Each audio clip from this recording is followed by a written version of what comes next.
AI makes human work better through automation, but also through augmentation. It's increasing the quality of human work thanks to AI. AI is not here to substitute humans. Humans that use AI correctly and effectively are here to substitute the humans that do not. Welcome to The Future Of, a podcast by Fresh Consulting, where we discuss and learn about the future of different industries, markets, and technology verticals. Together, we'll chat with leaders and experts in the field and discuss how we can shape the future human experience. I'm your host, Jeff Dance. In this episode of The Future Of, we're joined by author and speaker Andrea Iorio to explore the future of human-AI collaboration. I'm going to give a quick intro to Andrea, but welcome. Thank you so much, Jeff. Such a pleasure being here. Yeah, such an important topic right now, so I'm really excited to learn from you. Andrea is a globally recognized keynote speaker, does about 100 keynotes per year. So grateful to have you here with us. He's an author and a thought leader on AI, digital transformation, and the role of human skills in our rapidly evolving technology landscape. He has 10 years of experience in multinational and tech companies. For example, he's been the head of Tinder across Latin America for 5 years, but that was fun. He's been the chief digital officer at L'Oreal in Brazil. He has clients like Bayer, Nestle, Ford, Coca-Cola, IBM, and others. And so has a wealth of experience. We're excited to have you. I heard you just wrote a book. Tell us more about that. Yeah, Jeff, I recently published a book with Wiley. It's called Between You and AI. And it really dives deep into the intersection of what AI does best and as a consequence, what humans should do better. And, I talk about the new skill set, the future of skill set and the future of work. So I think it's also very much in line with our conversation today. Before we dive into all that, tell us more about what you do for fun. For fun, I'm a Brazilian Jiu-Jitsu black belt. I don't know whether that's so much fun, sweating on a mat with a bunch of, very strong people. But no, I've been doing it for 15 years. And I know you're a snowboarder. And I actually like to do that. As a good Italian, I would do it in the Alps. But now living in Miami, I cannot find a lot of snow nearby. But I've been doing it less and less. But honestly, I love to do sports. And I'm a father to be in a couple of months. So wow, congrats. That is fun as well. Yeah. That's amazing. We recently took on a foster child. I have 4 kids, but we took on a foster child and I kind of forgot what it's like to have a baby. So I have a few tips for you after the show. Yes. I definitely need those, Jeff. I mean, yeah, so much there. But that's awesome. Yeah. Love snowboarding and the physical exercise, helps us definitely get the stress out. Right. So having that routine, I think, is really important. Any physical exercise routine is so important right now, especially with what's going on with the mental health crisis, so great. Well, let's dive in. So tell us more, how do you define human AI collaboration? You wrote a book about it.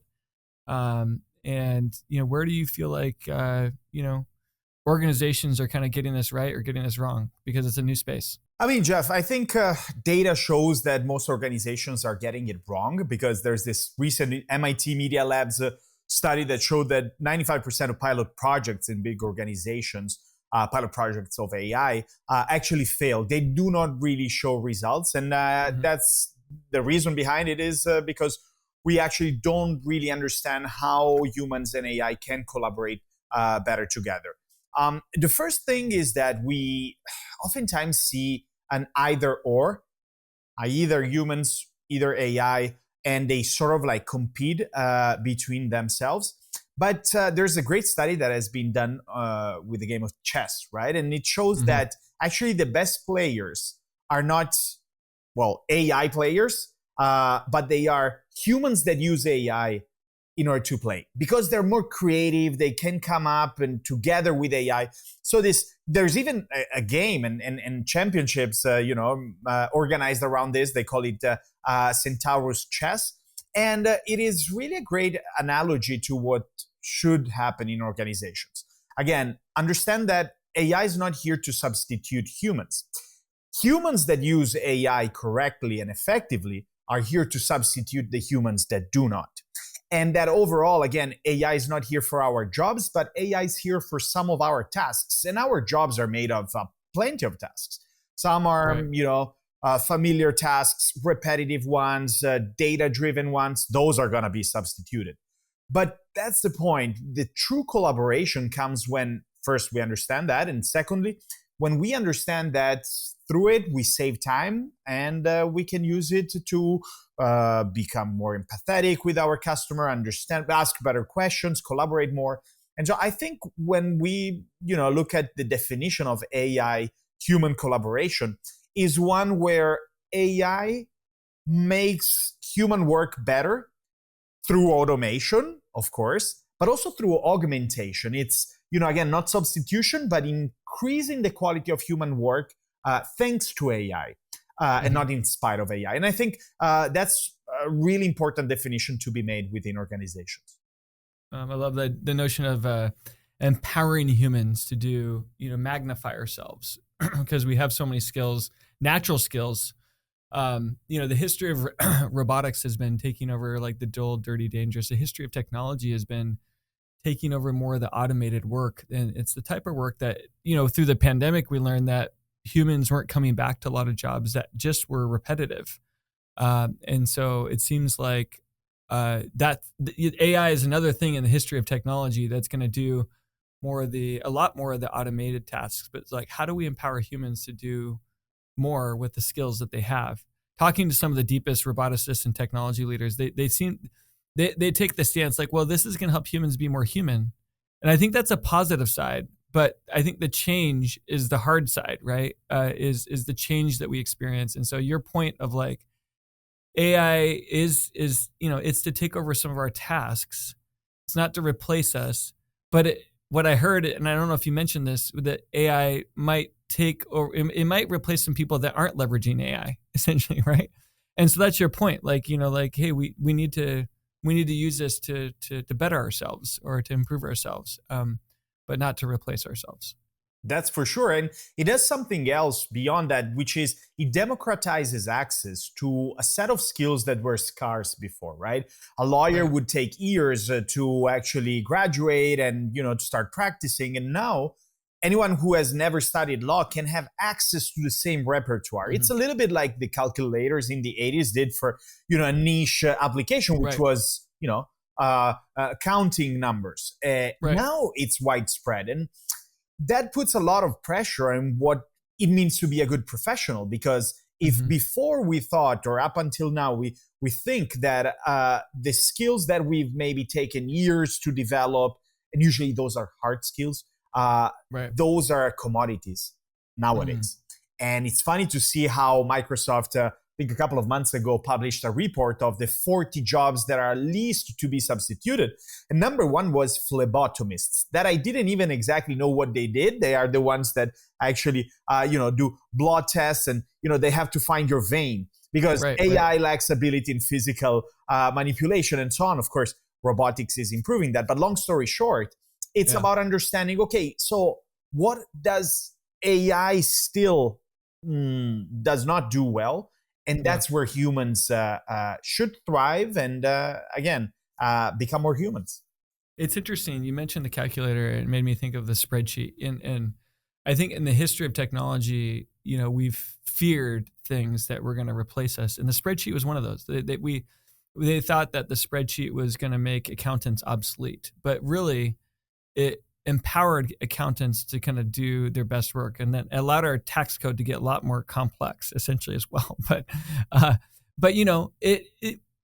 like, how many accountants do we have still in the world, right? And that we need. But the spreadsheet was a great tool that didn't replace accountants. And I think if we go back in time, the printing press, people thought that was going to spread bad information, dangerous ideas, and yet it democratized knowledge. You look at the telephone. People thought that was going to destroy authentic conversation, but it connected humanity. The computer, people thought that was going to make workers go away and change work completely, and it did. It made, now we have a lot more knowledge workers than manual workers, but if we look back at time, the cloud, cloud computing, it was too risky for us to put our data on other places.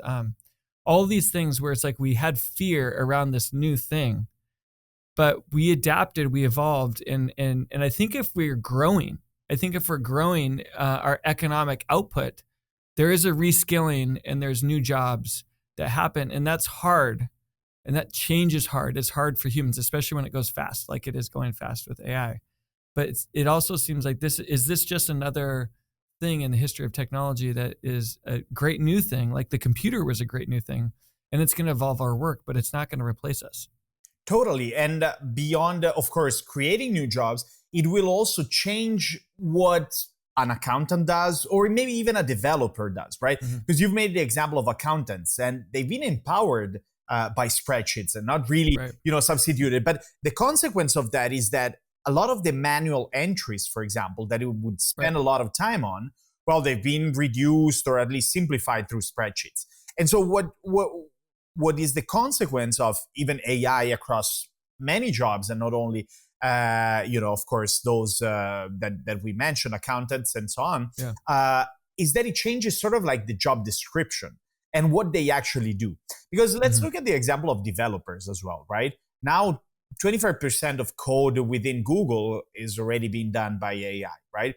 And so if I'm a developer and I still think that the main responsibility of a developer is just to write code, then, I'm sort of like looking at the old way of what it means to be a developer. Now, a new developer now is more one that revises what AI does, that prompts AI well, that understands the architecture of an application or a software, and so on. And so it really reshuffles what it means to be in the professions that we're in.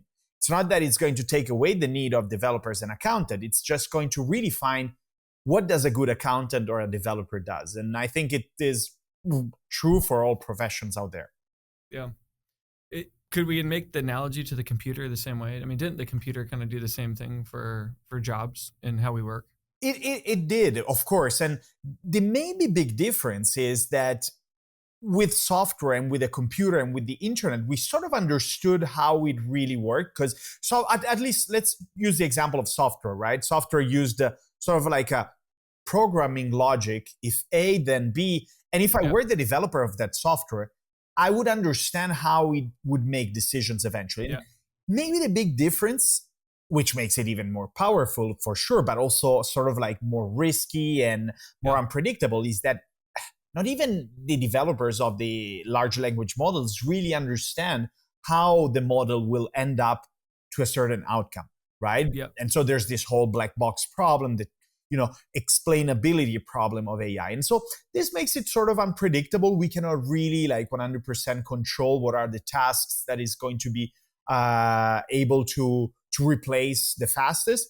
But there's a pattern there. Those tasks that are more, again, repetitive, more data driven, where you have measurable outcomes of success or failure, it means you generate data and you can feed an algorithm and train a model. And so those are the tasks that definitely are going to be more easily substitutable. But yes, calculators did that, computers did that on a massive scale.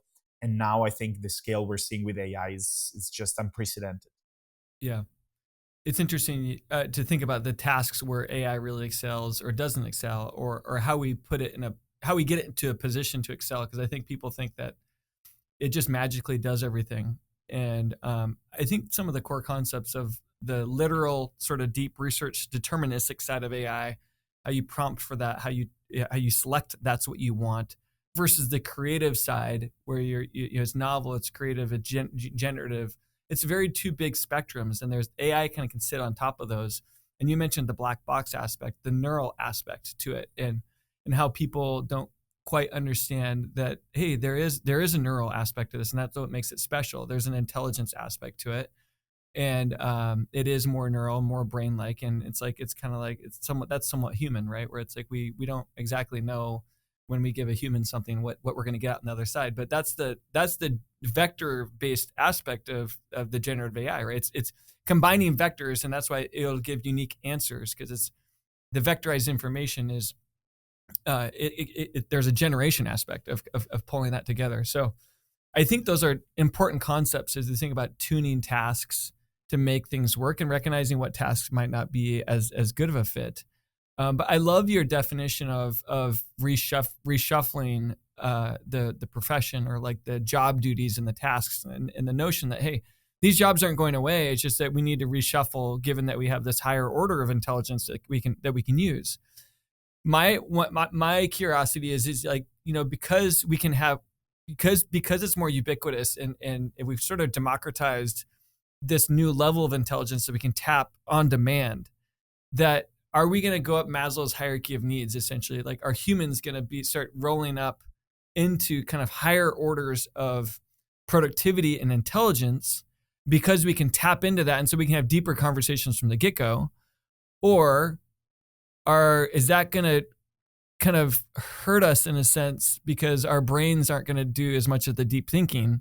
Does it give us more deep thinking capabilities, or does it take it away? Look, Jeff, I mean, this recent study as well actually it was done by the MIT Media Labs as well, showed that actually the brain engagement of people, in the case was students having to solve the SAT test that were allowed to use AI through it, was much lower than those that were not using AI. So it points to one direction. One big risk is, of course, over-dependence. It's what, fellow speaker Pascal Bornet calls AI obesity, right? Mm-hmm. He uses this analogy to say, look, I mean, it's there, it's accessible, and therefore we overconsume its outputs, we over-rely on it.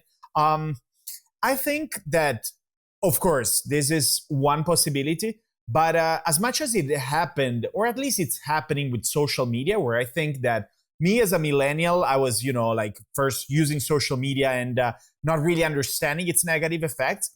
I see now with Gen Zers, or maybe even Gen Alpha, understanding that privacy, yes, has its value, and then shifting from Instagram, which is mainly show off, to TikTok, which is more like, learning and exploration. So I think that, AI, hopefully, if especially leaders and organizations and collectively, even the developers themselves, take on a responsibility to actually educate people towards the right use, and understanding the risks, the limitations, and of course the opportunity. The opportunity, though, is out there. We all love to use our AI tools because, but there are limitations to it. There's the, data part, which, as you've said before, AI is as good as the data has been trained on and fed on, and basically if, we feed it, like biased data, it will spit out biased outcomes.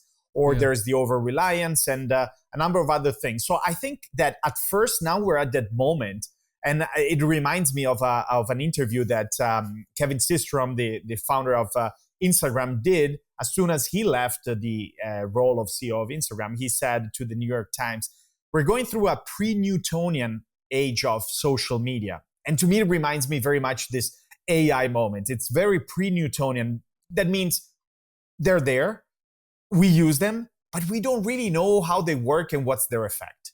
Mm-hmm. And I think that with AI, we're also going through that phase. It might take longer because of the explainability problem, the black box problem. But I think that over time, we will adapt to it, and we'll understand its limitations, and therefore outsource to it the decisions and tasks that we know they should be outsourced to AI, but still keep those that shouldn't, which is something that I don't feel like we're doing now. We're just outsourcing everything, and that's too much of a risk. Yeah, I agree. We're still in like earlier stages of understanding how to connect, but then the importance of like how to disconnect. And I think that's the true. And we created a site called Balance Tech, and it was this purpose of like, how do you connect with technology, magnify yourself, augment yourself, but how you disconnect as well. Yes. And I think a disconnect, is important, especially with the advent of what we're learning about smartphones, social media, and its negative influence. Like we need that disconnect as well, and that and to recognize how we've connect as social creatures in a non-screen way, right, and a human way, and keep some of those human traits alive that help us, that aren't artificial, that help us think in a different way, a novel way. And I think there's a lot of benefits humans still have as we think about humans versus AI. So I love to go there, but I want to ask a little bit more about your book. Again, the title is called Between You and AI, Unlocking the Power of Human Skills in the Age of Artificial Intelligence. And it's launching soon if we want to buy it, right? It's like, did I hear November sometime? Or Yeah, November 18th. It's going to be across bookstores in the US and, of course, on Amazon, Barnes & Nobles, and so on. Yeah, perfect. soon coming. Tell us more about that. I heard there's like a 3-part framework on in the book, and so tell us more about that on transformation. Exactly, Jeff. The book revolves around this analysis of, again, as mentioned at the beginning, mapping out what AI now does best, and as a consequence, what humans should do better. And therefore, I came up with these 3 pillars of transformation of skill set and behaviors. The first one is, I call it the cognitive transformation. So, I lay out 3 new skills that are related to decision making and the way we think. Long story short, like I'll sum them up, but basically it's prompting, data sense making, and reperception, I call them, and they all revolve around our ability to make decisions and think in the age of AI. Think more as humans. The second big pillar is what I call the behavioral transformation. It's about not so much about thinking, it's about doing. It's about how we perform our tasks. And therefore, there's some, skills that there's 3 of them: adaptability, augmentation, and anti-fragility. They're basically revolve around what AI can do. And again, in automating some tasks, augmenting others, and making humans more like scientists with the time we gain back, right? Because you've said, this time to disconnect. It's also an opportunity now because AI automating many of our tasks gives us some time back. And that's the time to, actually, but also metaphorically disconnect and focus more on our creative ideas, more on connecting with others, more on innovation and so on. The last pillar is what I call the emotional transformation. And we talk about the need for more empathy, for more trust, and for agency. Especially this last one is also related to something you've said, which is humans should be taking responsibility for the AI tools they use. It is tempting not to do so. Sometimes we just think, okay, well, that has been generated by AI, so I'm not really responsible if it hallucinates or not. Well, a recent case with Deloitte shows that yes, we are responsible, where they produced a report for the Australian government, and the Australian government noticed the number of hallucinations in the bibliography of the report. Long story short, they asked for their $300,000 for the report back. And so, the story here is we need to use AI responsibly, and we still are accountable as humans. And so the book, again, revolves around the skills, which, again, not hard skills. These are much more on the soft side of skills. Again, adaptability, empathy, trust, reperception, which is our ability not only to make good decisions, but to give up the old decisions. And they're all soft skills because those are the least replaceable. And the hard ones can be replaced much more easily. Thanks for those insights into your book. It sounds like there's a lot of depth there to explore further. I'm looking forward to reading it. It's interesting, like a couple of things that caught my attention from what you said. One is responsibility. Yeah. And it's fresh for me. We just hosted AI 2030, the Seattle conference here at our office yesterday. We had a session on responsible AI panel discussion. And the notion of like humans being responsible for kind of the AI that they're utilizing, I think is a good one. And I think what's interesting about AI is just how easy, the history of software has been inputs, outputs, like you said. Okay, I put some things in and then it does some things for me. But across all the technology, whether I'm creating a presentation, a document, doing some deep research, creating an app now, creating some music or whatever, it's like you put in a little bit and you get so much out, right? It's like it generates so much. It can do so much with just a prompt. And it can do a sequence of things, right? And it can do a parallel, it can be agentic, it can be parallel or sequential. And so there's so much output. It makes it so easy. It seems like, well, I could just send that report over to them. It looks good.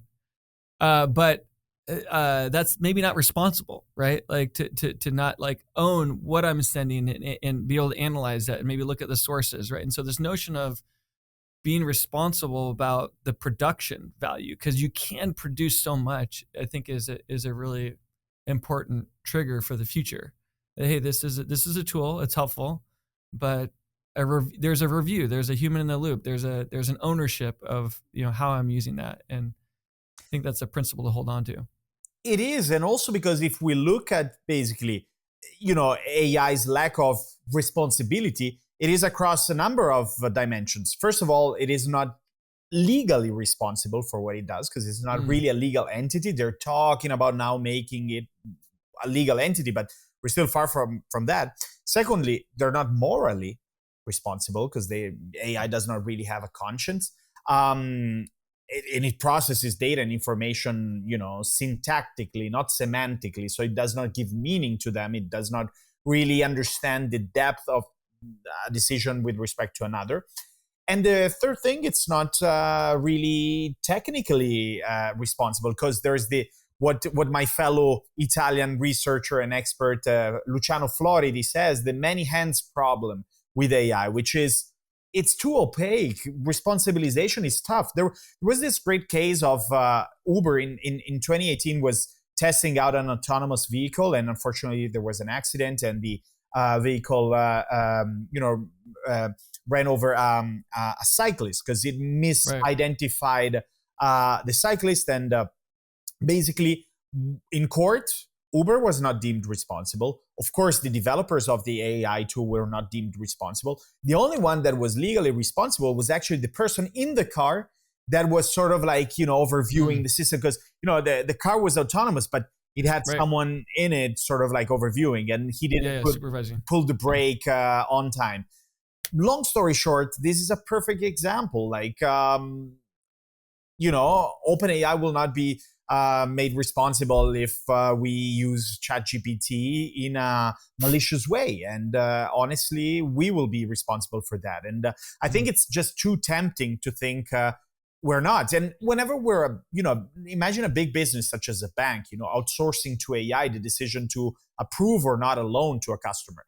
And then, like the customer who is not being granted a loan will come to our, branch and ask the manager, why haven't I been approved the loan? And bank will not be able to answer, actually, because they don't really know. And imagine, well, I was not responsible for that. How do we explain that to a customer? He doesn't want to hear that, and then trust is breached, and we'll have reputation problems and so on. So I think responsibility, and what I call in the book agency, is a very important skill of the good leaders, professionals, and entrepreneurs that understand, okay, well, AI is very powerful, but how do I use it responsibly? And I take accountability for it.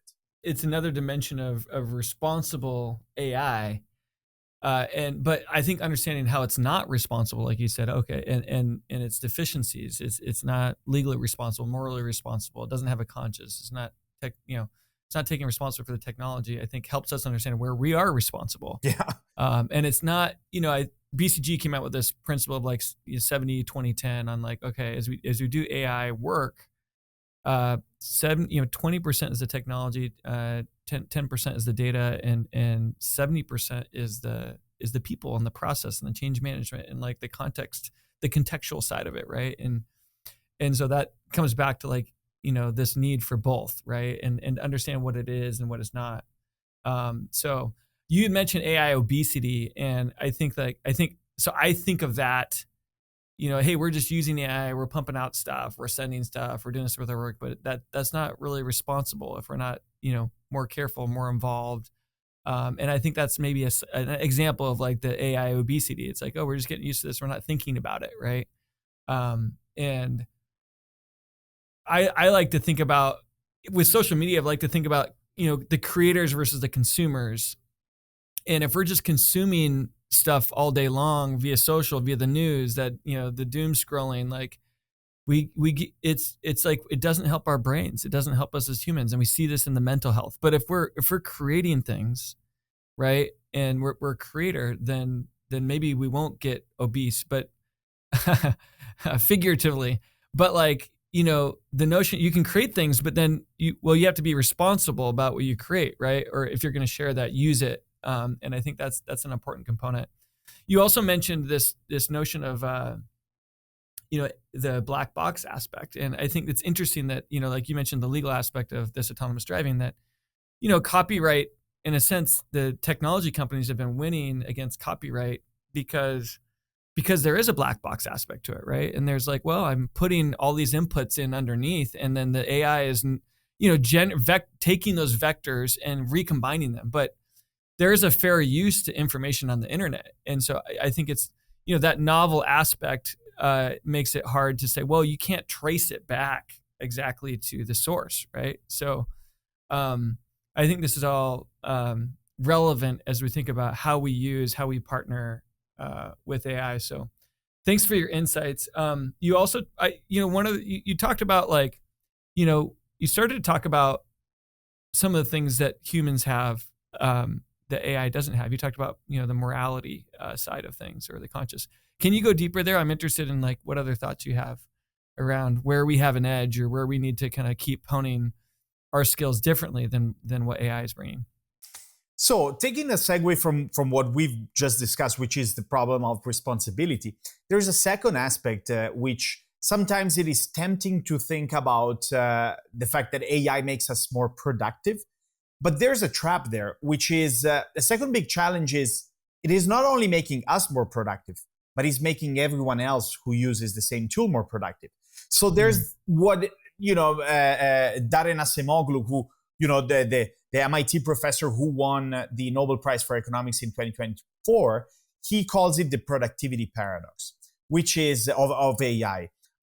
He says, wait, AI, of course, automates a lot of tasks and supposedly makes us more productive, but it is also making everyone else more productive. And this means we need to focus on other type of activities, because otherwise, if we think, we can see that on LinkedIn, for example, nowadays, everybody's creating content. Why? Because creating content has been made much faster and much easier.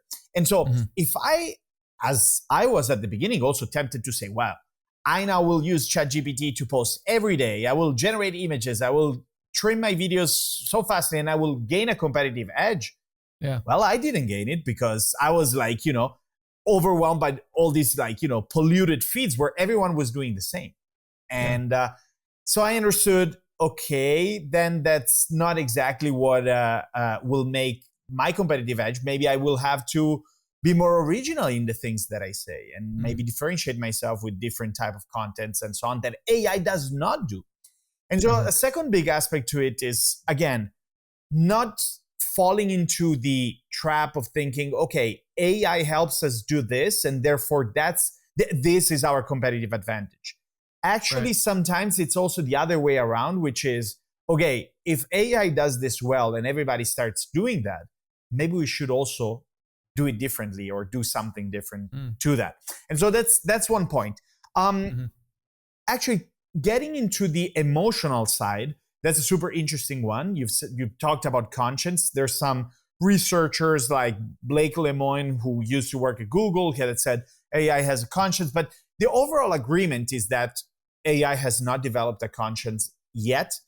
And that's why there are some problems that stem from it. One problem is, again, the fact that AI does not really take responsibility. And the second one is what it is called the Chinese box experiment, which is, imagine, it was proposed a number of years ago to explain the way AI works, which is AI does not really understand the decisions it makes. It just simulates an understanding of it, because it just processes data, and it's a statistical, basically model that, let's say, generated text based on an understanding, and a training has been made on content out there in the internet, but it does not really understand the meaning of its output. And that's actually very important to note, because humans do.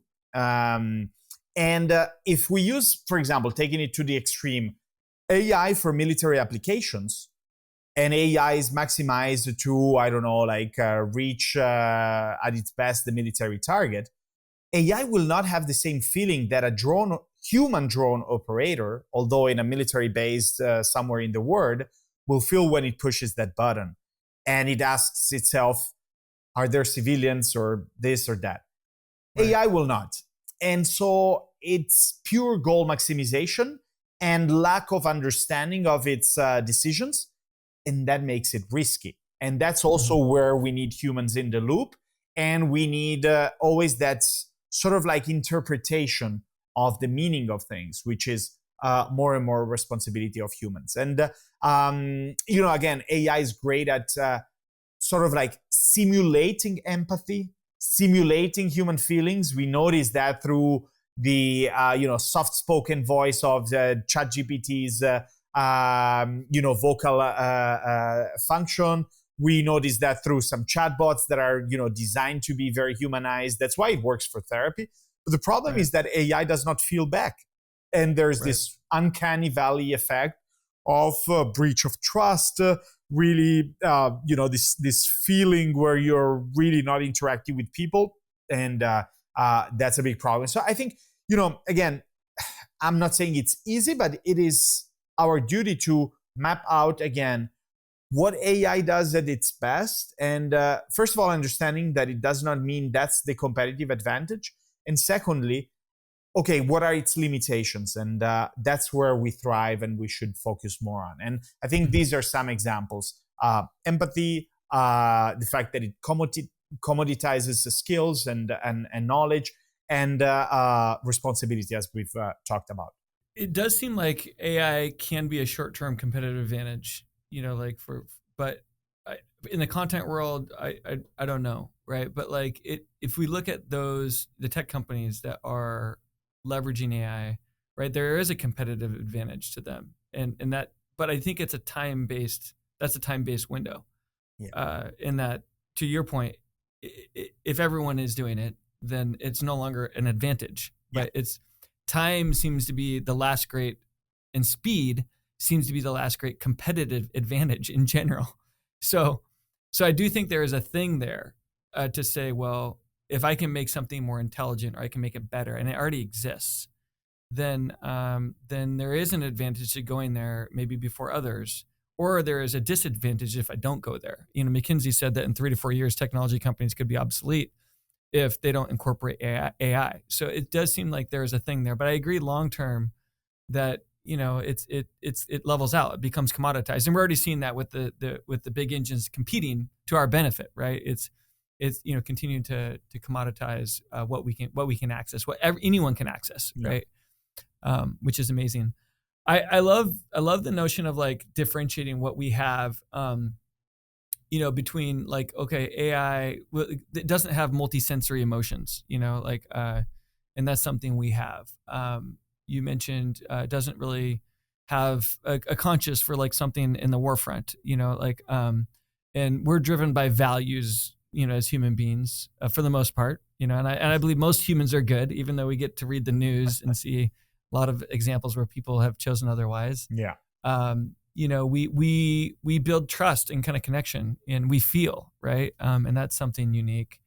We love, right? And love is like one of the most powerful forces in humanity in general, right? Yeah. So there are so many unique things that we have.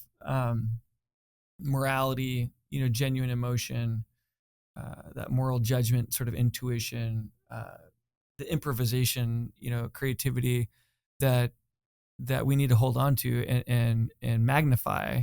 And I'm hoping that as AI transforms our work, these are the unique human things that do get magnified. But there's still, we talked about this, there's change along the way, right? There's change along the way that I think is painful for a lot of people when you have to reskill. Or like, just your job changing dramatically can be painful for people. And humans don't change as fast as technology changes. So, what do you cover? Do you cover some of that change in your book? Like, how do you help? So we're kind of framing it up, but are there any like practical recommendations for people that are experiencing a lot of change? Any more thoughts there? Yeah, actually, there's one skill in the book that I call reperception that is very much tied to this ability of professionals, leaders, and entrepreneurs to actually go through change, or not only accept it but even promote change. Because there's something that we go through every day, which is in the age of AI, something that we thought it was impossible up until yesterday, it is possible today, right? We see with all of these new things being made possible, and of course, maybe they like the pinnacle of it is large language models, which would never had imagined something would function that way. And we see, of course, nowadays more and more applications, and this means that in a world where the exponential rate of change is faster and faster, we also have to update our beliefs, our decisions, our knowledge in a proportional way. But as humans, we're designed to change linearly because we're not used to all of this change. And so, what are some of the ways to do that? One very practical way, which was super interesting while I was the chief digital officer at L'Oreal and we implemented it, was doing reverse mentoring, right? So instead of doing the traditional mentoring where the leader who had the most years at the company, the most experience, the most successes, mentoring our new talents and like people who just onboarded, we would do the opposite. We would just take advantage of this beginner's mindset of someone who had never worked in the beauty industry, or came from a different sector, or just was fresh out of college, and mentor our leaders with a lot of experience, successes, and beliefs. And the result was amazing. These leaders would come out understanding, how young generations make decisions on TikTok, and how much more they value transparency and sustainability rather than just a cheap product, and so on. And so that's definitely one great way. A second way is, even through AI, like we can use it as sort of as a sparring partner where, AI would just throw curveballs at us and use it for thought experiments and just think of, different scenarios. There's this great MIT studies that shows that AI is good for brainstorming because it provides us with a much higher number of scenarios and choices than we would be able to in a short number of a short time. Like we'd have maybe a half a day just offsite for brainstorming. Well, actually, the first 10 ideas that would come out are the obvious ones, and we'd just spend half of the time on those. Well, with AI, at least we have this divergent thinker that can help us, if we prompt it well, to provide us with new scenarios and with new options. And we know how thought experiments are important, with Tony Hsieh doing that at Zappos and a number of other leaders doing that. And maybe last but not least, I think it's trying to understand better what's going on with the end customer of our business, and sort of this gives us those fresh perspectives because we're all very knowledgeable of the product or service we sell. But the real change will eventually comes from that end consumer, because even if I'm selling consultancy projects or the end consumer out there of the customer of my customer is the one who will redefine the my customer's business. And so if I don't understand that end consumer, and I'm not customer focused or consumer focused, but I'm only product or service focused, well, I will not be able to update my knowledge, my thinking, and anything else at the rate that I need, because the one that decides the rate of change or what should happen next is the customer. So, I think customer centricity, using data to better understand the end consumer, using AI also to interpret those data is a very important thing we should do in order to update our thinking and to make, but also unmake good decisions, because they might have been good in the past, but they do not necessarily hold on as true nowadays. I think that's really important. I love these thoughts about innovation, and if that's at the highest order of Maslow's hierarchy of needs, and we can be more innovative with AI. How do we do that from a divergent perspective? At the very beginning for idea generation. How do we understand that the beginner mindset someone who isn't an expert, it's not AI, and is coming in with an completely open mindset, how that can have value in the innovation equation. Um, and because they also ask better questions. And nowadays, if we look at, again, one of the big factors that will help us make the best use of AI is how well we craft questions. That's Right. prompting. And so I think, this open mindset, this beginner's mindset, again, when we look at our kids, I think sometimes they're the best, AI potential users, because they ask questions that we as adults, we don't. And we, therefore, lack the ability to access that huge repertoire of creativity and knowledge that AI does. Yeah, creativity, in a sense, innovation can go down over time as we get used to things, or we've sort of, we don't ask those questions anymore because we've been institutionalized in a way that's been done. Versus, true innovation has to have a novel aspect to it and a value aspect to it. Yes. And so generating new ideas that have value, it's just, that's the history of companies. Typically, they don't continue to innovate. Some do. But even 52% of the Fortune 500 no longer exists since the year 2000. A lot of that's because they didn't adapt, exactly. and they weren't creative enough or adaptive enough with new technology that kind of came in. So I love this. When we created Fresh 18 years ago, it was about helping companies stay fresh. Our company is, how do we bring a beginner's mindset, a fresh mindset to technology that's new, that even if you have 2 years in it, you're an expert, right? Yeah. But in creating the company, I actually recognized I actually need both sides. I don't need like young people that have the beginner's mindset. I also need some of the experts that have been there, done there, and have the wisdom to say, hey, here's some learnings from a value perspective. And wisdom is another thing that it takes experience, like that, to see, something that hasn't worked or has worked. But the problem is, if you only work with the wisdom side, they're a little bit more closed thinking, right? Yeah. But if you only open it with the beginner side, the beginner's mindset, it's like sometimes, great ideas, but they don't do the convergent thinking sometimes, right? And to value. And so I think that you need both, right? So I think what's cool about this conversation now is we're talking about the value of AI, but we're also talking about the value of, reverse mentoring younger generation, and both sides, the human and the AI, kind of playing into the innovation scenario.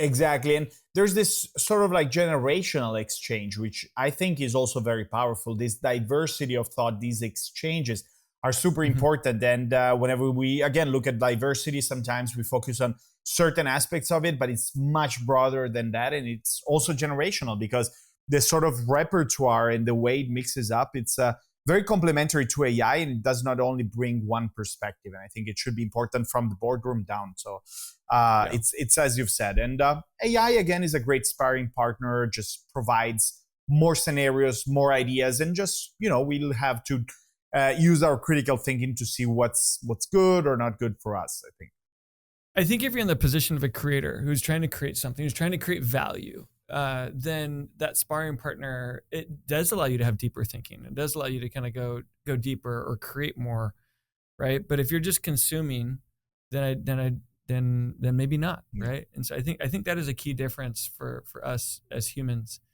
One of the things you mentioned was productivity paradox, and you said, hey, if it makes us all productive, then maybe we don't have a competitive advantage.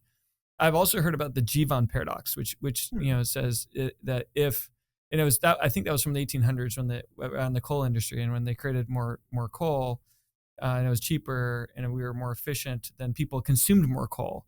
And the idea was like, hey, if something's easier or wider or bigger, then maybe we'll use it more. If we have a wider highway, we're actually going to we might increase traffic because it's easier to get there.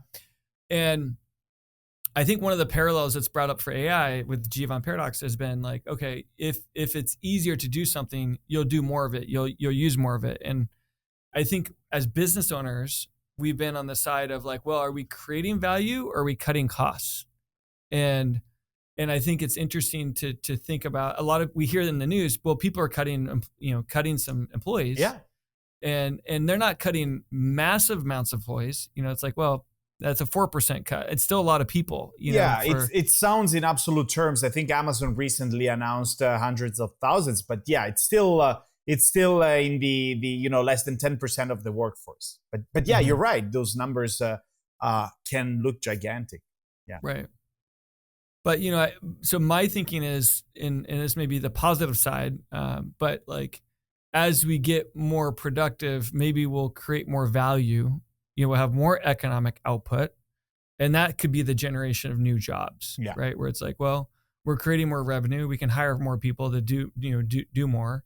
That's kind of been the history of technology, but I don't know if it works here. Jevon's paradox kind of the analogous aspect of that to AI was like, well, yeah, it has that potential. What are your thoughts on that? Or do you think we're going to create more jobs as a result of AI, or are we going to lose more jobs? Any input? So the thing is that what I really believe will happen is that we will have more time available, and we will not work the same way that we do work now. And a chunk of our work will be much more related to, either personal or of course professional, but like creative sort of like ideas and innovation. Whenever we look again, I don't think that the jobs will change much. It's more what the job is about that will change much. Of course, new jobs will come up as like AI ethicists or all of these new jobs, but not so many will be fully substituted. It's funny how it's been a decade or so, even before AI, that we're talking about cashier-free supermarkets, right? Amazon implemented those, but honestly, they haven't really picked up because there is a role to that person there, although it realizes and performs a very substitutable job. So the thing that I believe is that they will take on different responsibilities and will not only be the core of their work around, checking products out, but the future of work will look like more one where we'll be curators of our own workflows. And I think we will have to map out, okay, so what's substitutable? And so I'll automate those tasks, and that's where I will save time. The second part will be, okay, so what will I augment through AI, which is not so much substitute, but it's enhancement of the quality of my work. If I'm a, like marketer, I will use Canva to generate many more images for maybe a creative a briefing I'm doing for my agency, or maybe I'll use Gamma to sort of like put that into slides and make a fast presentation. And the third chunk of it is, what will I do with the time that I earn back, right? So salespeople will be very much affected in a sense, because there's this McKinsey study that shows that around 30% of the tasks that a salesperson performs can be automatable, right? Order taking, pricing calculations, crafting a proposal. But then what will make one salesperson stand out from the other will be, what will that person do with the time they gain back? Will they spend more time with the end customer, asking them questions, listening carefully to their answers, or they'll just, spend time at the beach? And so what will make them stand out is how they will use the time they earn back. So I think it's much more of a reshuffling of the activities rather than just, the big substitution of many jobs and the, creation of many new ones. Again, new ones will be created again, as they have been over the last years as well. Influencer was not a job, definitely, and now it is, and so on. But I think, it's really about what we will do with the time that we gain back. And I like the analogy of a scientist, right? We will have to experiment more things, like scientists test and learn new things, which is something we're not really able to do now because we don't have the time for that. And time is so valuable. And you've said it before. It's really what will make a difference in the future of work, I believe. On that topic, thank you. What other thoughts do you have for the future? And I want to caveat this and say, others have said, I don't know what's going to happen tomorrow with AI because it's moving so fast, right? So to be able to say like, hey, what do you envision, 5-10 years from now is sort of a tall order with how fast things are moving. But any other insights you've thought about as you think about how things will evolve? So you've just talked about, some of the future of work, but any other thoughts that come to mind or that you've written about? Yes, definitely. If we look at the technical side of AI, I think we will not see as much innovation as we've seen over the last years. in the next 5 to 10. Because we're sort of reaching a plateau with the current architecture of large language models at the moment, because basically they've been trained on almost all the data available out there. So what they're resorting to is now to train models is synthetic data. Of course, it's basically data generated by AI itself, and it's sort of like a um, um, like self-feeding loop.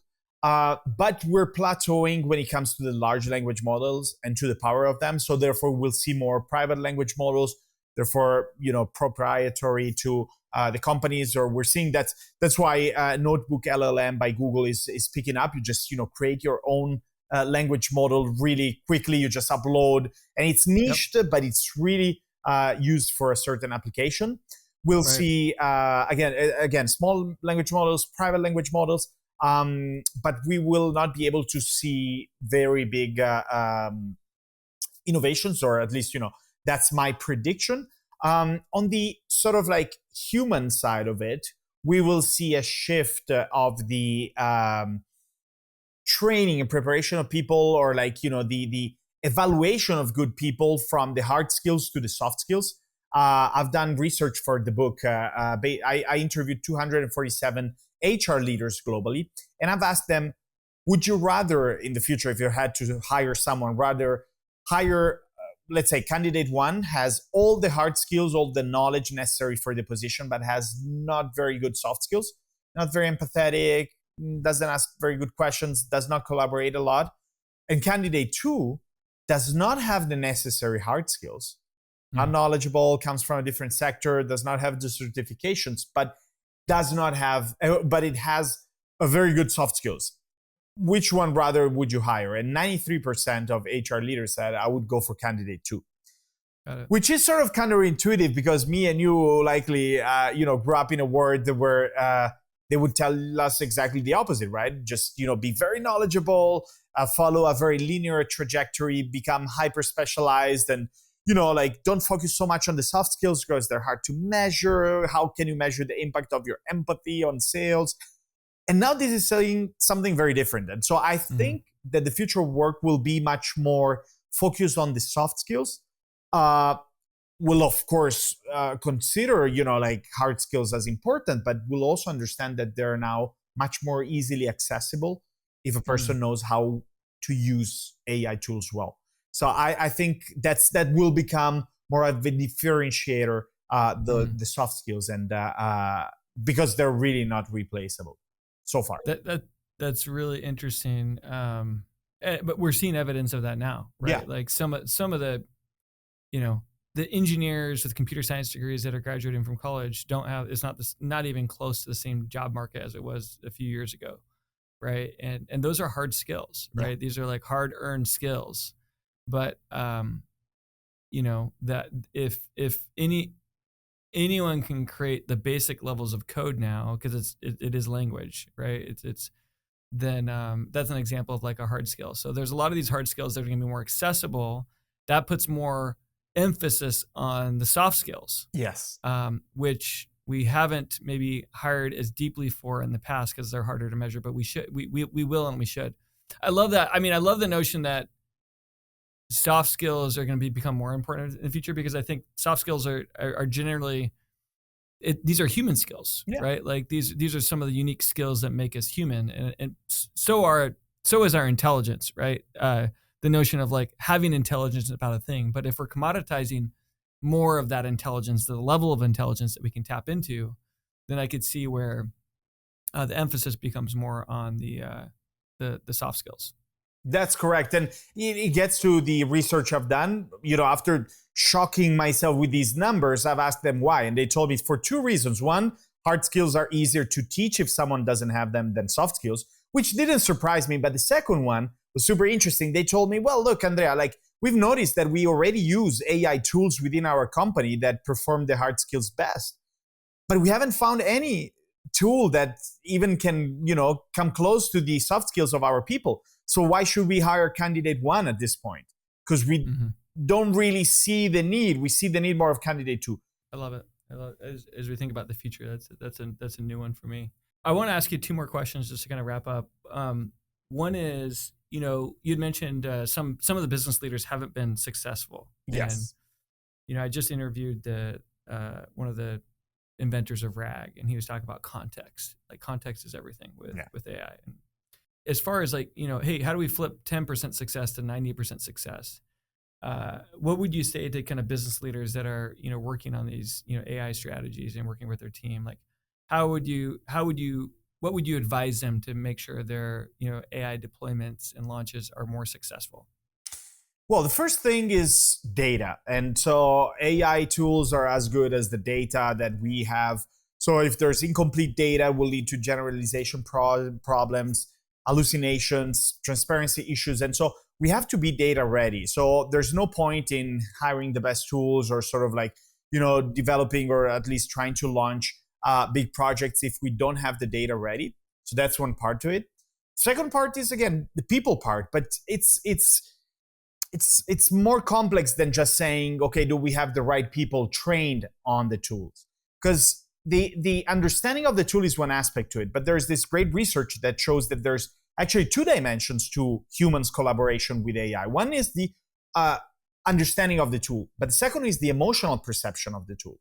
So if we don't create also a safe space where people can experiment more with AI, they don't feel threatened by it, where the complementarity and not the substitution is communicated well. So me as a leader, I asked my sales teams to use AI to send proposals, to take in orders, to make pricing of a proposal.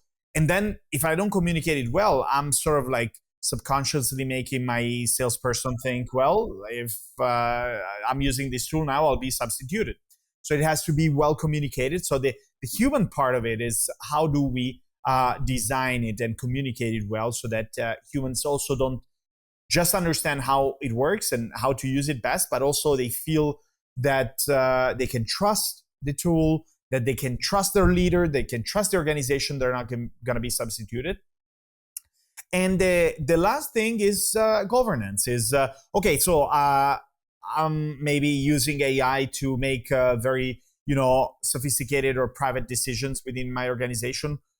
How do I protect this data? How do I explain it to maybe a customer that wants to understand why they've been rejected a loan? How do I make it responsible also, where there's the human loop in it, where basically I don't just outsource the whole decision making, but part of it. And so I would say it's three pillars to leaders. It's the data part, the human part, but more of the sort of like cultural aspect of it.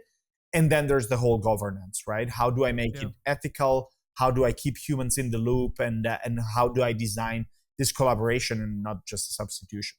Thanks for that. It reminds me back to that kind of 70-20-10 principle. There is so much on the human side, right? There is the data side, right? There is having the context side. There is so much to be done on the human side to make things successful. But we think it's just the technology, right? And I think that's something I think those that are deploying and those that will, because everyone should have some sort of AI strategy given its power, right? I think need to be mindful of that there is work there, and that work requires humans.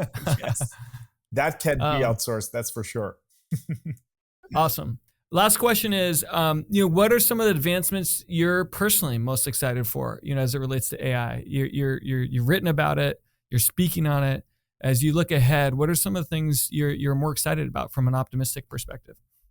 Well, there's this great part of using AI in my own work as a keynote speaker and author, which is, first of all, it managed to help me scale my business globally, because I can much more easily and quickly create content in a number of different languages. Because I'm originally Italian, and I live in the US, but I cater to Spanish-speaking markets and Brazil, of course, where it's in Portuguese. And it would take me so much time to translate either my books or articles or podcasts. And now from Synthesia to, of course, ChatGPT for text and so on, that has helped me scale and reach more people than in the past. So I think it's really positive. There's no AI still that can really create a digital twin, so you can be on stage at the same time in different places in the world. So maybe one day we'll get there. But anyways, maybe it's even better because then it will commoditize speakers as well, and that's something we don't want. Talking about the productivity paradox. But I'm super excited about this whole augmentation part. I now create content much more easily, edit my video much more easily.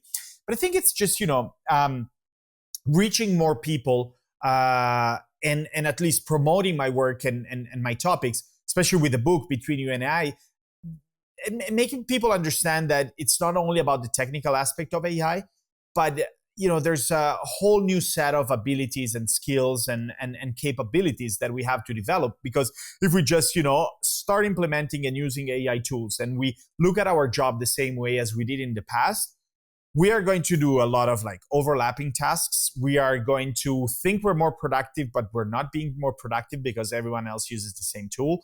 We if we don't have the right data, we're not making better decisions, we're making worse decisions.